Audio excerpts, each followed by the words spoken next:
As soon as I walked into the building, the church that day, I could feel it. The day was a significant one.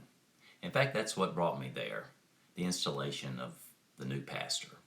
The preparation was obvious, the choir was poised, the orchestra full, and the worship brochure for color. But it was more than that.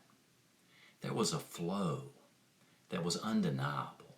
You know what I mean? The pews were teeming with expectancy.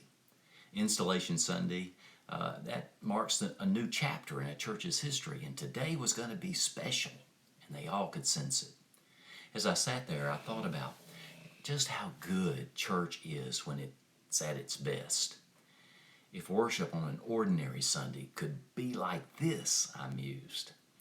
Beyond the single purpose and obvious preparation, what was it that gave this day such flow, such energy? The early church tried to communicate this notion as a kind of mutual participation in the divine. If you've been to a Greek wedding, you may have seen it played out in a dance. It's called perichoresis. There are not two dancers, but at least three, and they move in circles, weaving in and out in this very beautiful pattern of motion. They go so quickly and effortlessly that they become a blur. Their individual identities, part of a holistic dance. The early church fathers looked at that kind of dance and said in so many words, that's what God's like.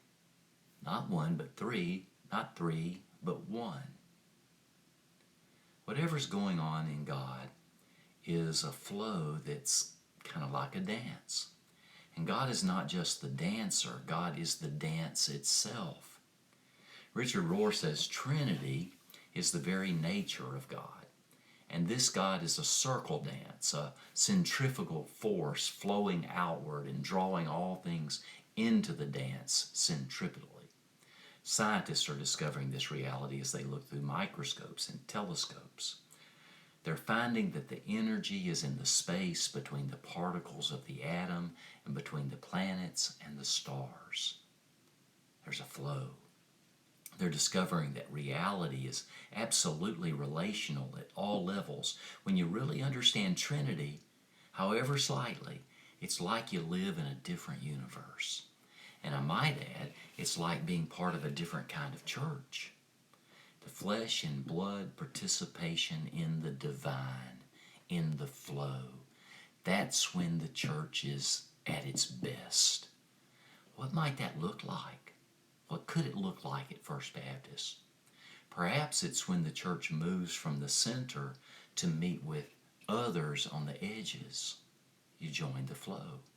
Perhaps it's when the church is honest and humble about the darkness within our own walls and we let the light shine in, and we do the interior work that's necessary. We join the flow.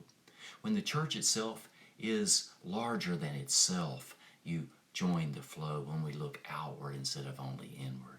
It's a divine community of love in which the members of the Trinity move and encircle one another in loving community and service. That's the Trinity. It's not God somewhere out there up on a cloud, but right here among us in a flow that we enter into, a life and relationship. This relationship is the essence of what church is when it's at its best.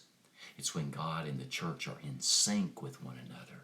It's like a sacred dance. You can feel it, the energy. You can hear it. There's a holy hum. I want to be a part of a church like that, don't you? I believe others will as well. Until we meet again, stay safe, stay well, and stay connected as you are able to God and to one another. Blessings.